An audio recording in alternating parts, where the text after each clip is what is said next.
Today on Trades Talk Podcast Studio, we have Uriel Torres with Shield Roofing.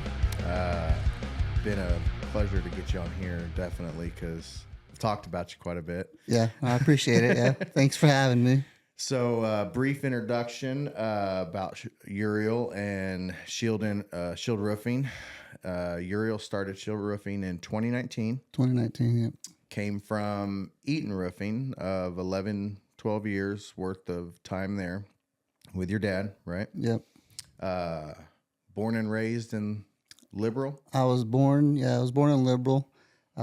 Stayed there till about third grade, and then we moved down here.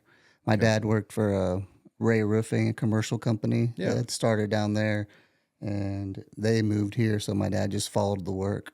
Okay. And brought you to Newton, Kansas, right? Yep, Newton. Okay. So Shield Roofing is out of Newton, Kansas, but we work a lot with pretty much a 2-hour window, I'd say, because we've been to like Great Bend and stuff like that. That was a heck of a drive. Yeah, if whenever there's plenty of work, we'll follow it. Yeah, yeah. So I want to dive into like who Uriel is. A lot of people have kind of thought for 5 years that, yes, I might be the face of Shield Roofing in the Wichita area.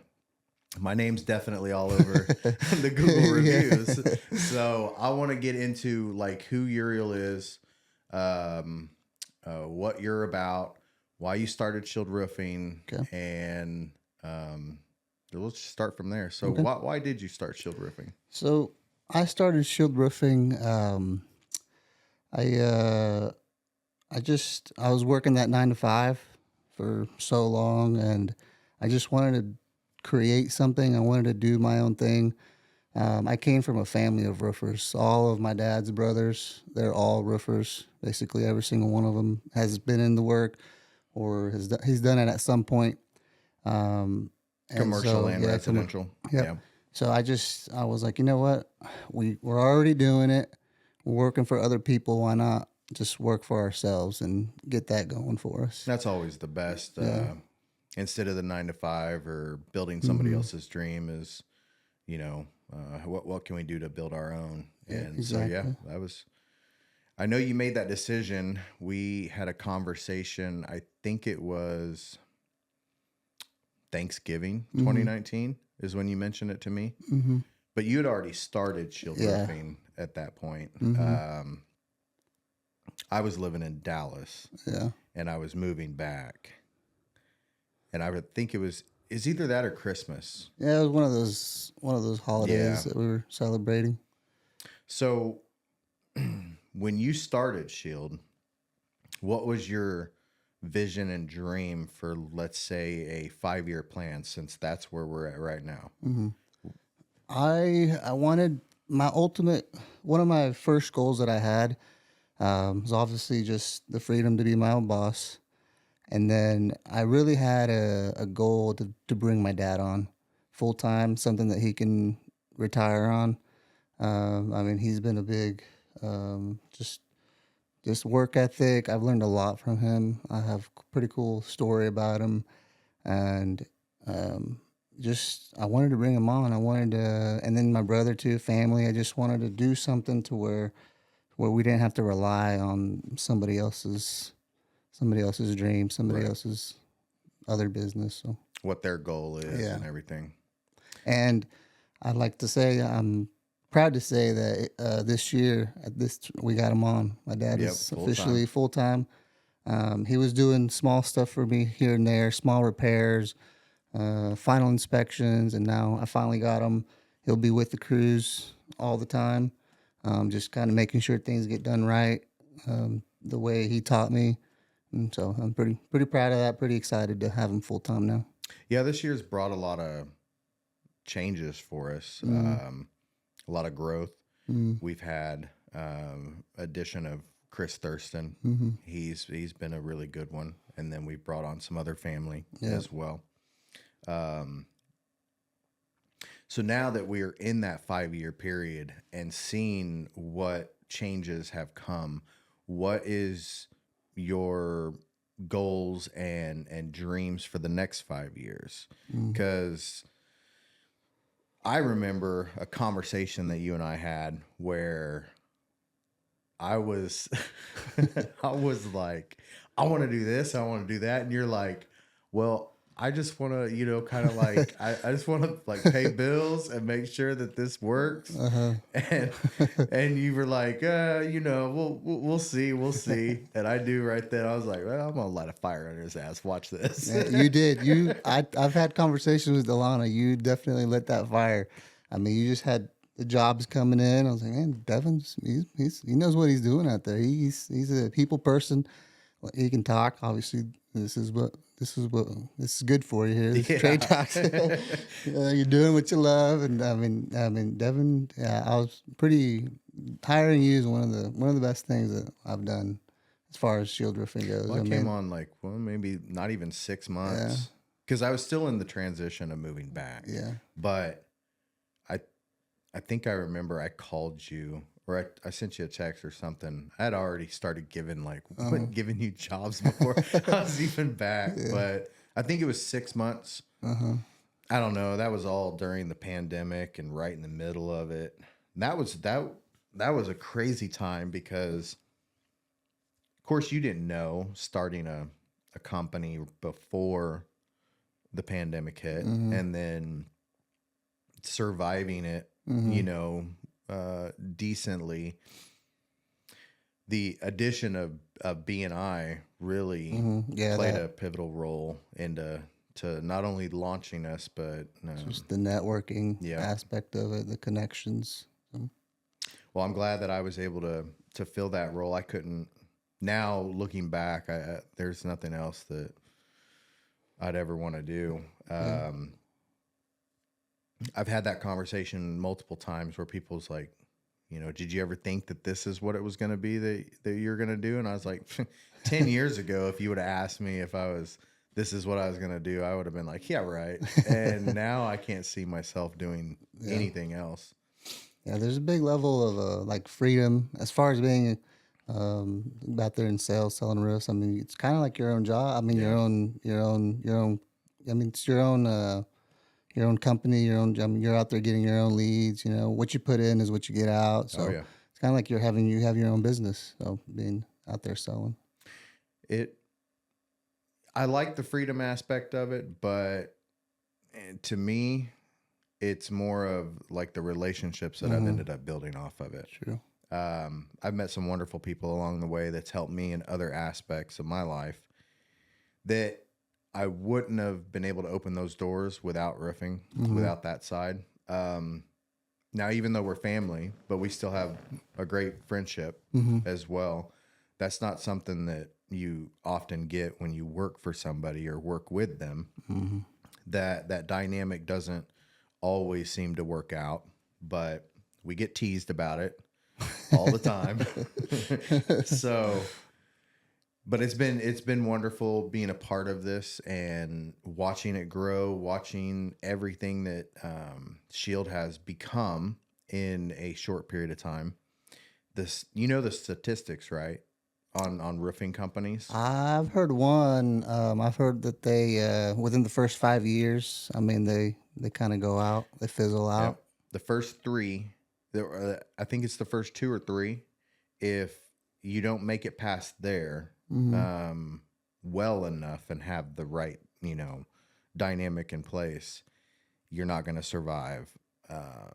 But it's typically within the first 2 to 3 years that you'll really find out whether or not the company is going to stick around and survive. It's kind of funny because that's like the normal time for the warranty. 3 years. We'll see for the next 3 years if we're still here. So going into that, as far as the warranty, with Shield Roofing, we offer a lifetime warranty on our work. Yeah. What made you choose to be outside of that industry standard of 2 to 3 years and choose to give a lifetime warranty? I just knew that this is going to be something that I'm not going to give up. I've heard a lot of things about you start your business, and the one thing that you can't do is give up. And as long as you don't give up, you're going to keep going. And we're going to be around. We're going to be around for a long time. And I'm really proud to say that we offer that. 10 years down the line, you got a leak. I mean, we're going to fix it. We're going to go out there. If we look at it and we say, hey, this is something that we could have done different, we're going to fix it 100% of the time. And I think that gives a lot of people peace of mind. You know, they spend thousands of dollars on a roof and they don't want it to leak. They're protecting their home. And so, yeah, just offering that, just being able to offer that, and so people have that peace of mind that, hey, this company got a sticker stuck to your shoe. Wow. On the other side. The new, yeah. Oh, no, it's from the hat. Yeah. So now that you've kind of seen what it's like with, because I was there first with you, and then we brought Junior on. Mm-hmm. And now we have an addition of 3 new people, all within the same year. Mm-hmm. You have taken a step back from a role of kind of being out there more in the public aspect and the sale and getting the job. Your role as far as getting, you know, essentially project manager, because you're managing that project, you're getting the materials there, coordinating with the crews and all of that. Did you anticipate that's where you were heading? Like what would be your next transition? Is that where you want to stay in the project management of the actual jobs themselves? I mean, right now, just like ordering the material, making sure the crews are there. I think for now it's going to be where I'm going to be at, but eventually I'd like to get somebody in that position. I mean, the ultimate goal is just the business development of it, like all the behind the scenes work that has to go on for a business to thrive. Because they always say, like, you need to, if you're going to have a company, if you want to grow, you gotta give certain tasks to different people. That way you can focus on delegate it the right way. The right way. So, I mean, as time goes on, I see myself stepping back from those positions, and then just focusing on hiring the right people. That's going to be one of the biggest things. Yeah, we got lucky with Chris. Yeah, yeah. If you can find another one, I don't know. That was really lucky. Yeah. I don't know. I'd like to clone myself. Like he's pretty good. Yeah. Like he caught on quick, like really, really quick. I had one of my old boss, which I do a lot of things on off of what he does. He always said that he whenever he had interviewed, I mean, if he didn't get that fuzzy feeling about him, you know, you can just that good feeling about somebody was kind of not the right hire. It's kind of off a feeling. You go off of like how you feel during that interview. Okay, so then I got to ask, well, do you have a fuzzy feeling about me? Yeah, I got a fuzzy feeling. You know we're gonna get shit about this. It's gonna happen. I know it. So let's dive into like who Uriel is. So you born and raised in Liberal, Kansas, and then you moved here when your father moved here. As far as following the work and everything, did you want to follow in his footsteps as far as in the roofing game? When did you start? So I wasn't originally going to follow in his footsteps. After high school, I went to Hutch Community College. I was going to do the whole firefighting thing. And then an opportunity arose with his job. He said, "Hey, my job is offering." Well, they were really busy, I guess, because he was doing their roof inspections, final inspections, and they needed somebody else to go out there and do final inspections. And they hired me, 19 years old, to do final inspections. But we're just gonna take your word for it, since your dad knows. But that lasted about 2 weeks. And I was out there taking pictures, picking up, making sure, the gutters were clean. It was, simple stuff. Just going out there, making sure that everything's picked up, nothing's broken. That lasted about 2 weeks, and they're like, "Hey, work's slowing down. We're going to throw you in with the repair guys." So I got on with them. I was making good money. Maybe not quite good money. I started out about $9 an hour, but maybe back then that was good money, good enough to survive. Yeah. And so that guy got on with them, and then met my wife Delana, had a baby. So I couldn't really. I had to stay there. Had to get a house. I bought a house making $9.50. Signed it on the hood of a car. Once we found out we had a baby, we were gonna have a baby. I was like, I need to step up and do something. Oh yeah.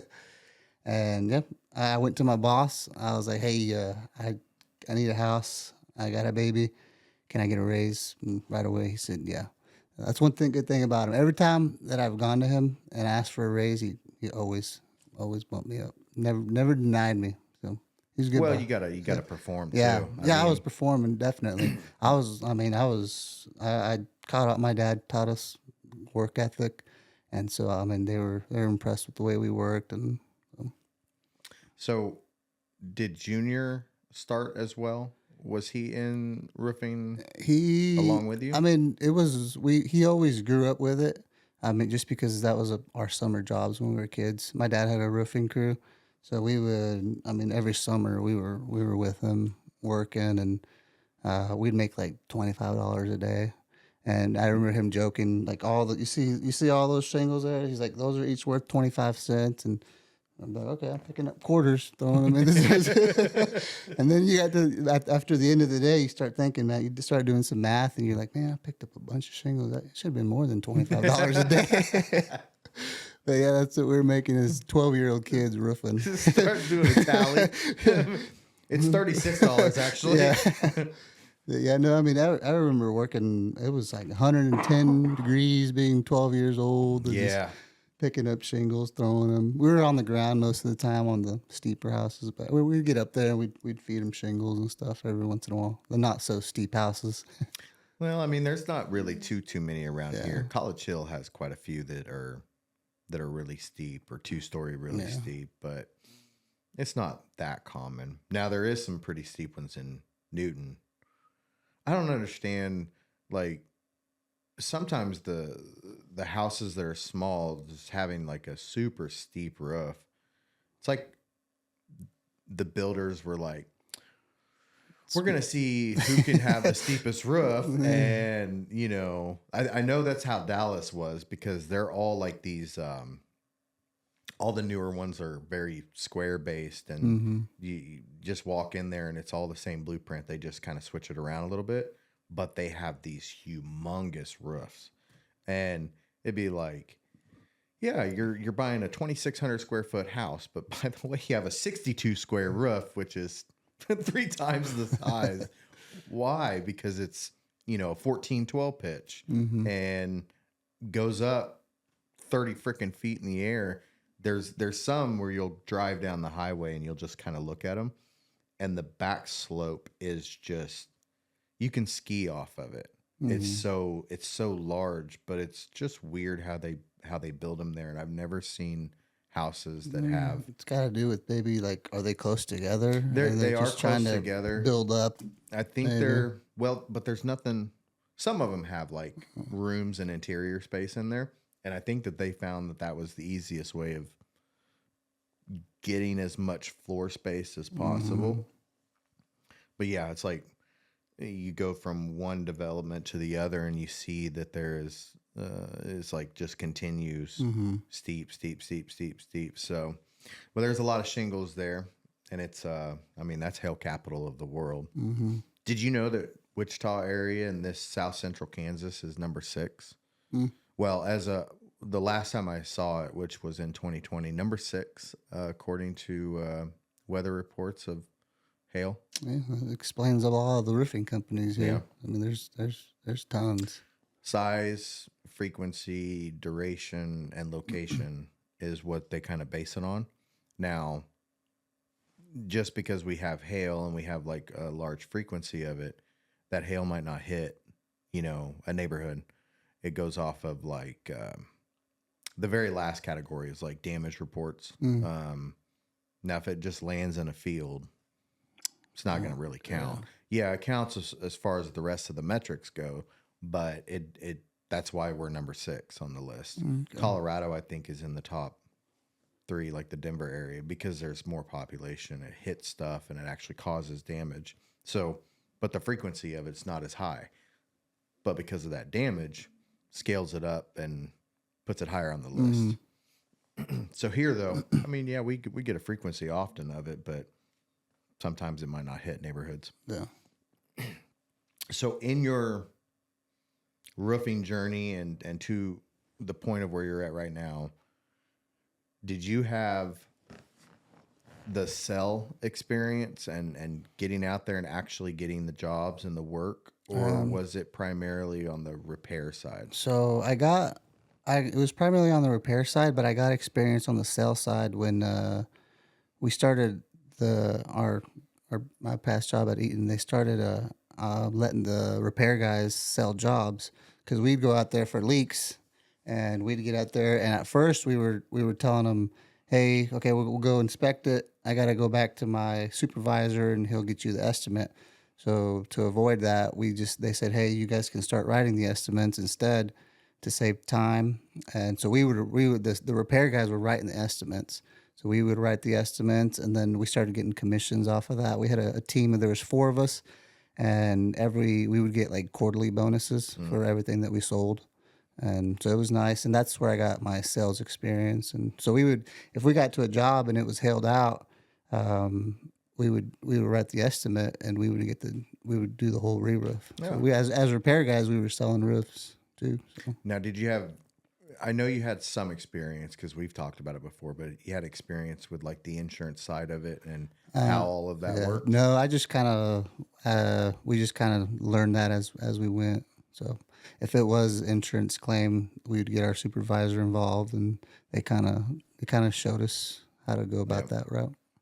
So then the addition of whenever I came in coming from insurance probably made it just easier of a, you're like, hell yeah. Like, even better. Yeah, there's some roofing companies that they don't even deal with insurance. They'll just go out there, write the estimate, and here's your bid. And they're missing out on a lot of money. I mean, it's not every day that people can just kick up $15,000 for a new roof and be like, yeah, I guess I need it. You know, like, you pay for insurance for a reason. So it's 99% of what majority of roofing companies base off of. There is a couple that are full retail, but it's still, you're filing with your insurance carrier. They're just not dealing with it. They themselves are not dealing with it.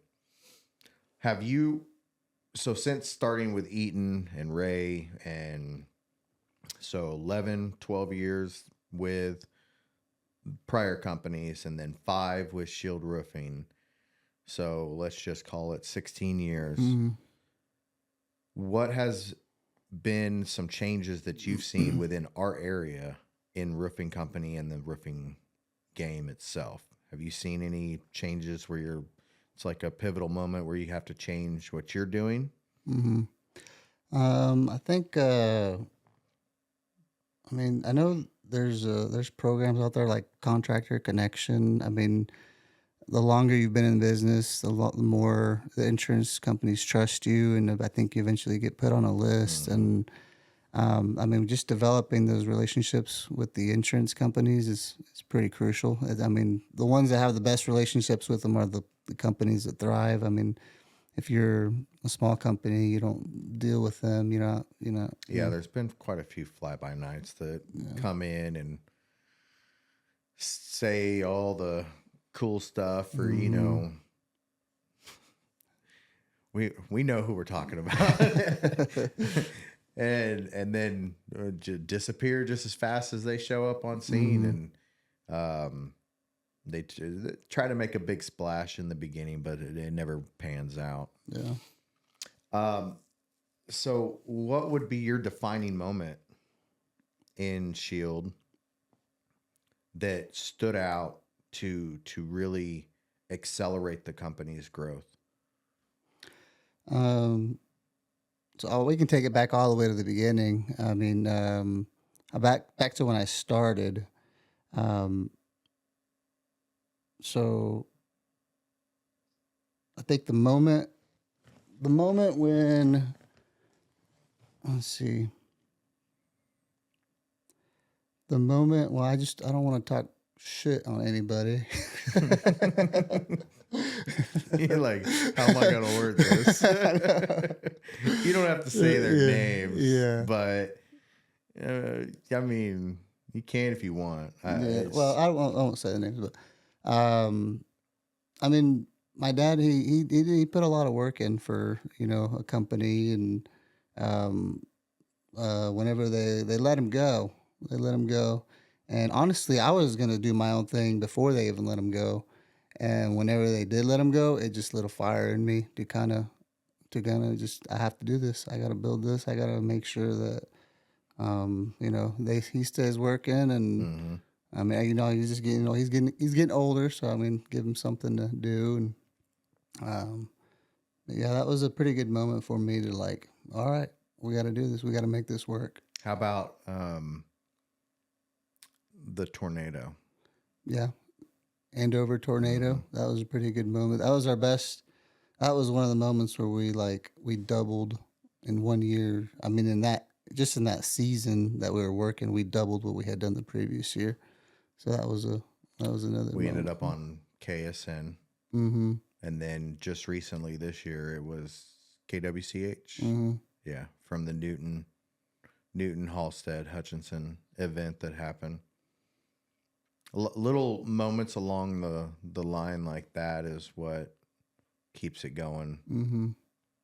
I wonder, with that, I've kind of often wondered, like, why other companies, salespeople, companies, business coordinators, whatever you want to call them, why they didn't get contacted? Like, what made it special enough or eventful enough for them to contact Shield Roofing and say, we'd like to have you on the news? Now, Newton being smaller, and Newton being, of course, having Shield Roofing, the best roofing contractor in that city. Of course, it's easy to go, yeah, look, they got 70 plus reviews that are all 5-star, and, let's contact them. Is there anything that comes to mind for you where you're like, that was a special moment for us to really get that? Because 21 is when 22? Was it 22 for the tornado or 21? I think it was 21. 21, maybe. Yeah. For Andover tornado. That was, 2 years in business at that point. So it's not often that a 2-year-old company is just going to really land on the news unless they. Yeah. I mean, well, it was your fault. My fault. I mean, you got us in. You had the connection to get us into that neighborhood early. I mean, we were one of the first ones in there, and we were doing what we've done always, is the free tarps. I mean, we weren't charging anybody anything up front.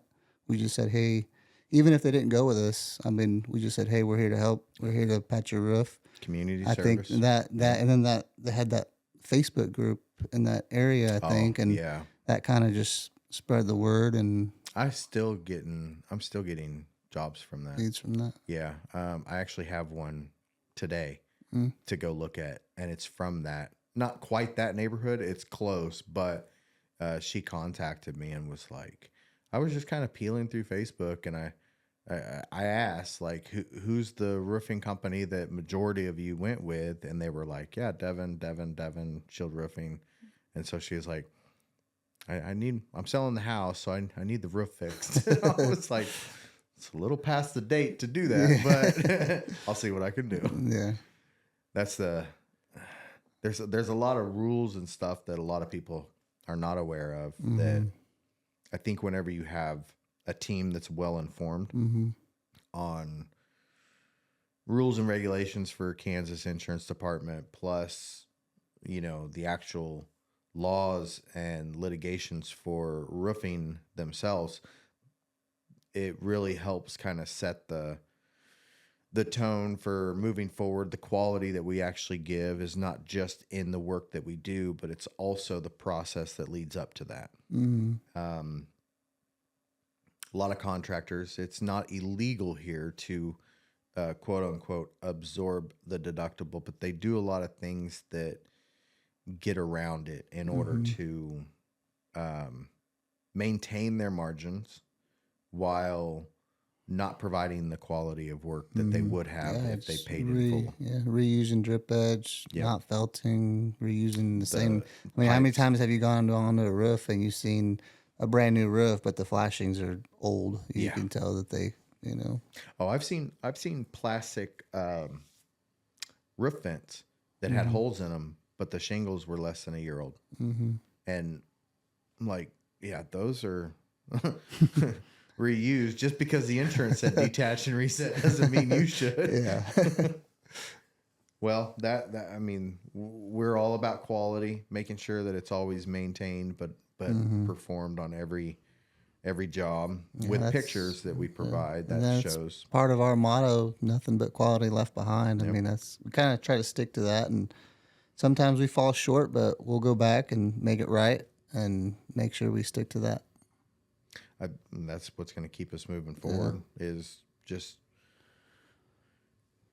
not being too egotistical, but making sure that, every job is consistently on par with the next one. And we're always outperforming ourselves each and every time. Yeah. You hear a lot of horror stories in the roofing industry. And I mean, I just thought to myself, I was like, how I couldn't do that. I couldn't take somebody's money up front and just not show up or, do something wrong. Do something wrong and not come back and fix it. Yeah, that's the most common is because of storm chasers. They'll, we'll take that first insurance check and then they're gone. And they disappear. So I know you've heard already, but I have like my own motto along with it. Okay. So changing the roofing game one roof at a time. We have to because there's a lot of people get into the industry, especially on the sales side of it, not just starting their own companies, but they get into the game because the money is so lucrative and it's a laborer's job, but it's not a laborer's job at the same time. And there's that freedom aspect with it also. You don't have to punch a clock.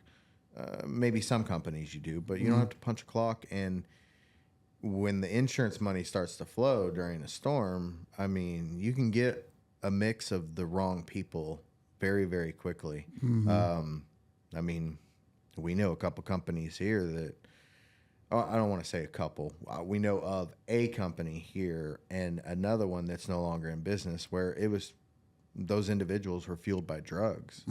And the image that they portrayed the entire time was, oh yeah, we're cookie cutters. We're just like the rest. And, but we're going to be the best for you. But yet the underlying fact is that they were after the money and that's all that they were after. I think what does set us apart from anybody else is the people that we have. We're not just hiring sales people. We're growing people. And we build that relationship. We maintain that relationship at the same time because I have quite a few customers that are repeat constantly. The next house that they buy or that they're involved with, I'm the one that goes and takes care of that roof. Junior, I'm sure, has quite a few returning customers for a reason. I have my repeat customers too. And you have repeat customers that come, I want to deal directly with Uriel because he helped us on this and he did this the right way. So it's not about just the next door, the next sell, and we're building that relationship. So I think we touched on it a little bit. What's the next 5 years? Are we going to go more commercial? What do you? That's definitely what we need to do. I mean, I think if we need to grow our commercial, grow our commercial. We need to, get more people out there selling. I would love to look in 15, 20 years, I would love to have my uncles being the supervisors on the jobs. I mean, I would love to see them, coming on board with Shield Roofing, not just my dad, but just having them come on board and them being the supervisors, then handling all the quality control. Because I mean, like I said, we're a family of roofers. My dad's brothers, and I'd love to do something like that for them one day. I've seen a lot of photos lately on the group forums and chats where the quality of the roof that's left behind is a little quite wavy, and I've noticed with ours, I've always, I'll hop up there and go take a look at it, and I've noticed that it's just like straight lines, especially on like mine. That one ridge right there is 48 feet. Any other company, you'd see the ridge cap kind of have some variation as far as the way it's offset, or even that top run of shingle being off and the lines just not being straight. And I've noticed that not only are we really in line, but the quality is top notch. Our crew leader, which is my uncle, he learned from my dad. So I mean, obviously it passes down. I mean, my uncle learned from my dad. My uncle's teaching his guys how to do it, and so how many do we have total that are all family? I think at one point you told me 8. I have my dad's uncles. It's right around there. I mean, it's like 7, 8 that are all in the roofing industry. Right. And then we have an aunt that married a roofer too. And then, we're just gonna stick to this. It works. So let's talk about really quick. Let's see how much time we got. We got time. The Mexico trip. Did you anticipate within such a short period of time about the team going on a vacation? No, not really. I mean, we weren't doing too. I mean, once we got you on board, it was like double the sales. I mean, I was selling on my own, and then once we got you on and with your connections in BNI, like it was automatically doubled. We doubled it, and that's something that I got from my other company too. Is I don't know if it was necessarily goals that they hit, but they did one like every year. Or if they had a good year, they would go on. But I like it that we have a goal base, something to work for, and we hit our goal this year. So we're going to Costa Rica. So did I say Costa? I said Costa Rica. Yeah, well, because we talked about it quite a bit during the Mexico trip, and it was either the Bahamas or Costa Rica. Yeah, but it's a good incentive to keep everybody going, keep them. Yeah, for me, it's more kind of a personal goal, like how to keep getting more, but in the right ways. I don't like door knocking because I look at it as if I was living in a neighborhood, I wouldn't want to be like constantly bothered by somebody. Yeah. So I make sure that my door knocking is very minimal, and it's just to the people that are already having jobs going on in that area.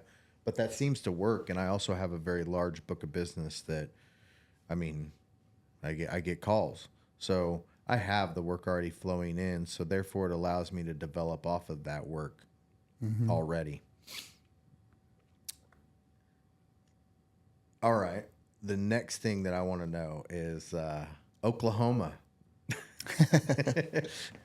That's another thing. I mean, Delana, my wife threw that at you. Yeah, she's the one that does all the behind work. She gets all of our licensing. She makes it all easy for us. So I'm very thankful for her. She's, even with her nursing jobs, I mean, she still does our taxes, and so she's got 3 jobs basically: nursing, taking care of the family, the kids, and then also shield roofing.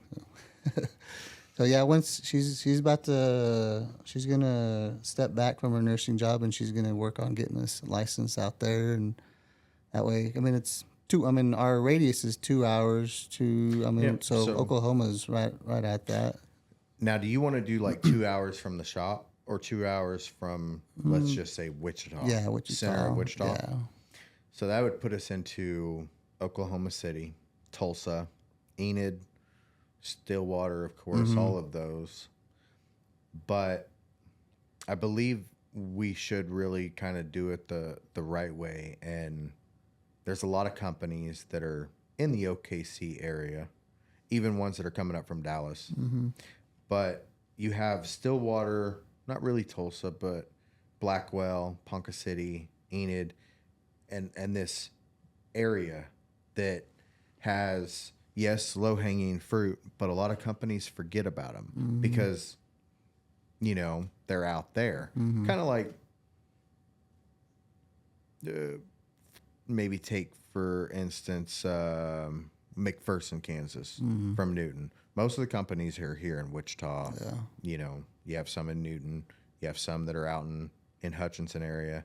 So if you're in McPherson, you're kind of like, there's not really like a company that's in that town specifically. So I think that it would be best if we did start to where it's manageable. We figure out exactly what we're doing there, how the state regulates everything, how they're performing their work. Chris has a lot of connections that are in the Oklahoma area. So get our feet wet, but do it in the right way, not just plunge into the deep end. Start off with the connections that we have there, and I mean, once we get a job, kind of go from that. I mean, once we start doing work for somebody, you know, they're going to have friends. What would be your thoughts on the whole social media? Because there's a ton of companies that I see in the roofing industry that they focus heavily on the image. What's been your outtake on the way that we've done social media? Because I think that we built the relationships better, and we don't really need to show the presence of social media as much. And some people would question and go, you know, where are you getting your business from? Because a lot of companies do a large social media presence, and they bring a lot of business. I mean, that's how, when I first started, I give a lot of credit to Facebook. I mean, just right away, I made a Facebook page and just started posting stuff. And I mean, that's kind of what grew me at first as far as getting the name out there. I mean, we didn't have a Google page for like the first maybe year almost, or maybe 8 months. Yeah, I think it was like September, October is whenever that first kicked off of what, 2020? And then I have time for Facebook. I don't have as much time now to, you know, if we can get somebody to kind of handle that part too. I mean, a lot of the bigger companies probably have somebody that they have a media does manager. all the media manager. But that'll take time as we grow. I mean, be able to hire somebody like that can handle all that. Or you've talked about taking it on yourself. Yeah. I mean, I'm trying to learn and understand all of that.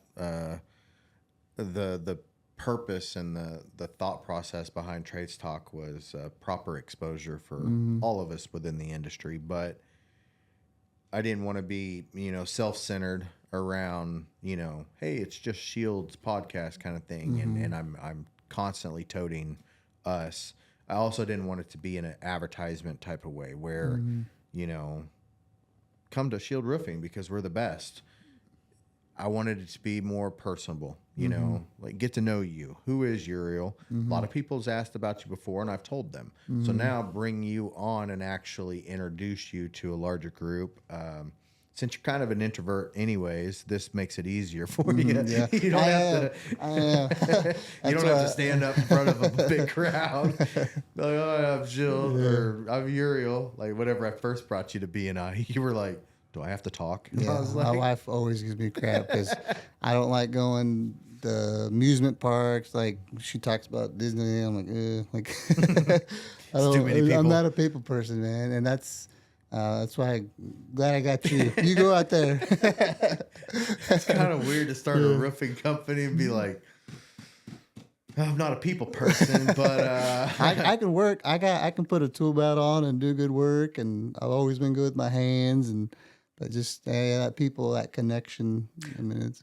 But I have to say, out of 5 years, I've watched you develop personally. Because yes, you were very introverted the first couple of years, and I'm not sure. I think maybe after the tornado and seeing the development that we were doing, kind of had you break out of your shell a little bit more.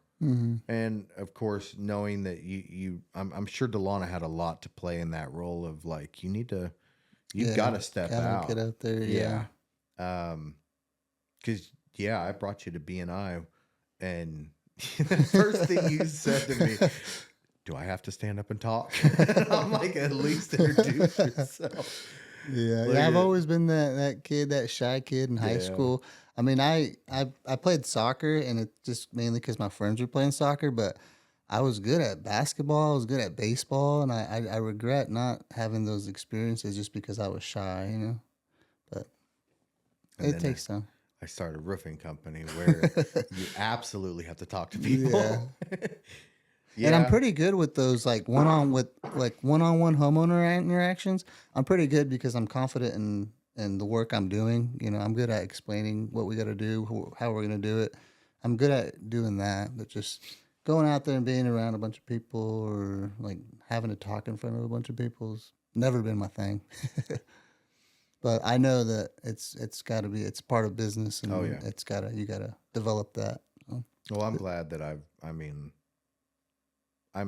very, very grateful for the opportunity and for where I've ended up, and where we've ended up with Shield. I'm here for life. This is something that I want to develop it just as much as you do. Yeah, so I appreciate it. I guess I'll come to Shield Roofing, where we're the best roofing company. No. Yeah, there's a lot of good companies out there, and it's just as long as you have that integrity aspect, and you're coming back when you mess up, because we're not perfect. I mean, there's things that we've messed up on, but we had just recently. I wouldn't call it a mess up though. That was an optical illusion for sure on the gutters. Whenever I first sent you the picture on that downspout, elbow portion where it bends, I'm like, that looks different. Why? And but we kept going back, made it right. We finally explained those situations to, everybody was at an understanding. But we definitely saw that. There's been some other ones, but it's been very minimal. Yeah, we've had leaks. I mean, we've had roofs that leak, and that have created ceiling damage, and I mean that's part of our warranty. We get your roof fixed when we fix your leak, and then we take care of all the interior too. So we don't leave you hanging on that part.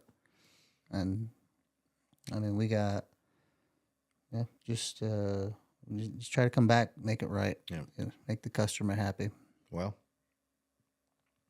that's what sets us apart from the rest. So, well, thank you, Uriel, for coming on to Trades Talk and explaining who you are and what we're about, and a little bit more in depth. Would like to have you back on again, and maybe right before the season kind of kicks off, maybe see about what others might be curious about as far as Uriel. Maybe get your brother on. Yeah. That's probably not going to happen. He might. Like, do I have to talk to people? Not really. You're just talking to me. Yeah, he's a little like me too. I'm probably more of an introvert than he is. No, you think he is? No. I tell you right now. I know, Junior, you are the introvert, like 50% more than you're. Yeah, we've given him the option of doing a BNI too. He's like, no, I don't want to do that. He's like, no, you do that. That's all you. Yeah, no, he was a good add-on too. I mean, he takes care of a lot of the work that I had to do. I mean, and as far as he's really what's the word? he's really detailed oriented. You know, his estimates are like spot on. I mean, he's got his pipe count right. I feel like the reason that you're looking at me like that. I mean, yeah, I never heard any of that. I don't know why. Everything's a 5. Yeah, like, why can't we just let them all be 5s? Yeah. You want to tell them why? Okay, Devin. This is what I tell Devin. I tell him, hey, when you get on a roof, this is how you count your pipes. 1, 2, 3, 4. Because we've gone on jobs before, and there's like he orders 2 or 3, and then I'm like, Devin, you know there was a 4th one on there? Hey, that's a 5-inch cap, not a 3-inch. I like the one where you called me recently. You were like, you took a picture of it, and I still put 5. Yeah, even because the roofers, the crews, they're the ones that are like, hey, like, and they think I'm the one that, like, dude, this is a 5. Why did you bring out a 3? I'm like, I'm not Devin. I always throw you under the bus. I appreciate it. Yeah. Well, I always tell him he's good at selling.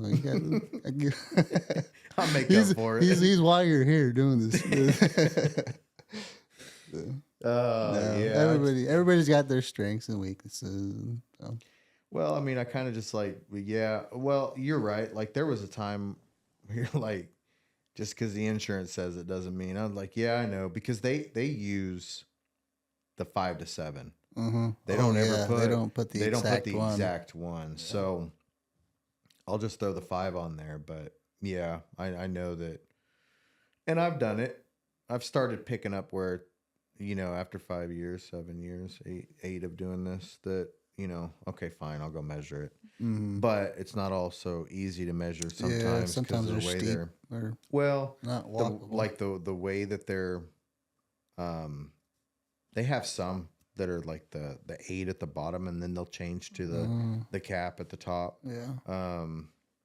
So I just, I count on you. Now my dad's going to be the one out there getting mad. All right, fine. I'll change it. I won't put the burden on your dad. He can be like, he'll call me and be like, okay, shit. Sorry, Noe. So how does, I don't know. What's next? I'm just Costa Rica, man. We need to do some video where we can. I'll put it up on like Trade Stock and stuff. Okay. The video of Costa Rica and doing that.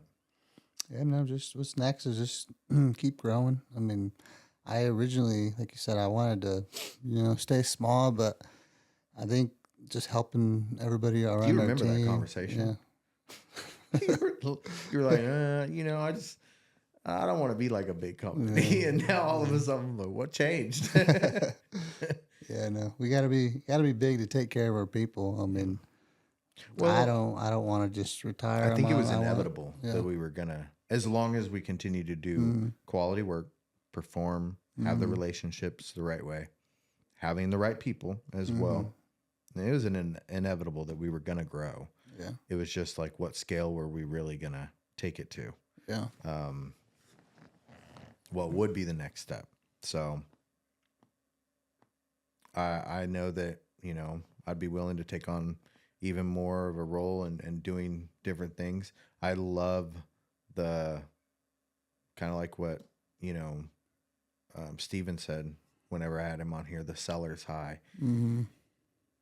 I get that, but it's not the sell that actually gives me that quote unquote seller's high. It's building the relationship. Like whenever that person it really starts to trust you, you can immediately see, and you are seeing the impact that you're making and the value that you're contributing. So there's been a lot of times where the customers said directly to me, well, I was told that I need to get like this, and this. And then I immediately like, well, why? Because I can provide that to you, but essentially all I'm doing is charging you more money for the same thing. That makes no sense whatsoever. Yeah. So they realize that they're not being sold to. I'm actually Helping providing you a service of value, but I'm giving you what you actually need, not just what you want and not what somebody's told you that you need. So that's what I like to chase is that plus changing somebody's mind. There's so many people out there that they have that premise and that idea of good, better, best. I need to get 3 estimates and see which one is good so that I can save my insurance company money. Why? Yeah. They don't save you money.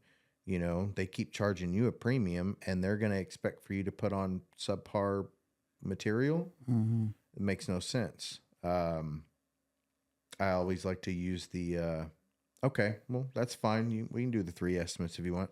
If you had a knee replacement, are you going to go get 3 estimates from 3 different doctors and go with the cheapest one? Yeah. Nope.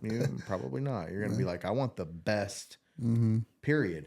The only thing you need to worry about is your deductible, correct? Yeah, correct. So why not go with the company that's going to provide not only the best customer service and quality of work, but ones that are actually going to give you what's appropriate for your home and not try to upsell you on something you don't need. Yeah. That's, I don't understand that. Well, I'm going to collect a few estimates and see what. When it's an insurance claim, why? Yeah. Now, if you're paying out of pocket, yeah, it's different. That's different. I understand that.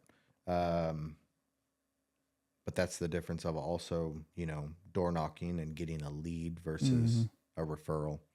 So, well, we'll get Uriel back on here and we'll talk some more and see the next developments of Shield and how everything's kind of progressed. Maybe after vacation. Oh, we got some stories to tell. Oh, yeah. Get you back on here. So, all right, man. Later. Appreciate it. Thanks for having me.